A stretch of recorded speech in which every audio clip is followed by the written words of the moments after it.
So it's no secret that I'm pro-life. I believe that life begins at conception.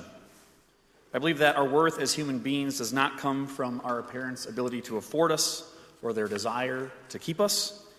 Our value is not determined by the stage of our development or when we are able to survive on our own without the help of others, because frankly, we all need help from time to time. Our value is not determined by the means in which we were conceived or the medical conditions we may have to work through the rest of our lives. And our value and dignity as humans is not determined by governmental law, because that would mean the government would be allowed to take our lives, which is something they have no right to do. Now, I know many of you in this room do not agree with what I just said.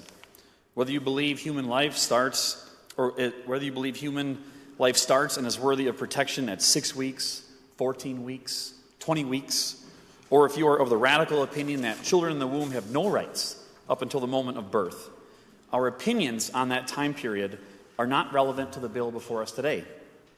The bill before us today simply removes ambiguity from our state statutes regarding what an abortion is not. When Roe v. Wade was struck down and our previous abortion ban went into effect here in Wisconsin, there was concern that existing law did not account for the life and health of the mother. I know we all heard it. Although I believe the issue was clear, there were organizations and politicians stoking fear amongst the public that women would be denied life-saving care here in Wisconsin.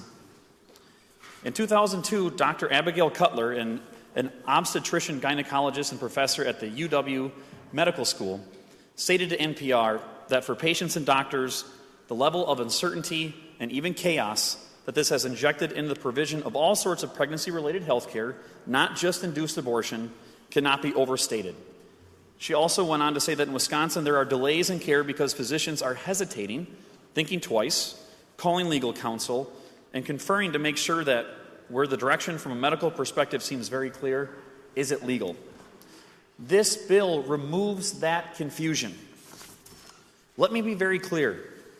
The pro-life position has never been to criminalize women who are seeking care that results in the unintentional death of a child.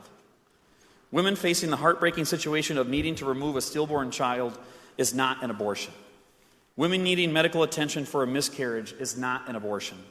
Women facing an ectopic pregnancy or other similar situations where a child is developing in a manner that is not conducive to life will not be stopped from getting the care that they need, especially after this bill passes.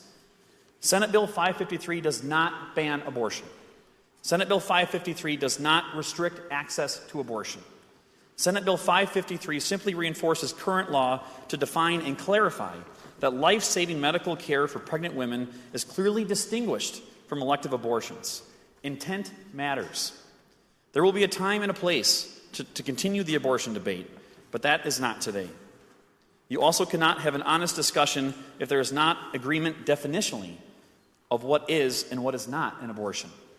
If you believe that women should be allowed to receive life-saving care during their pregnancy, the vote today is yes.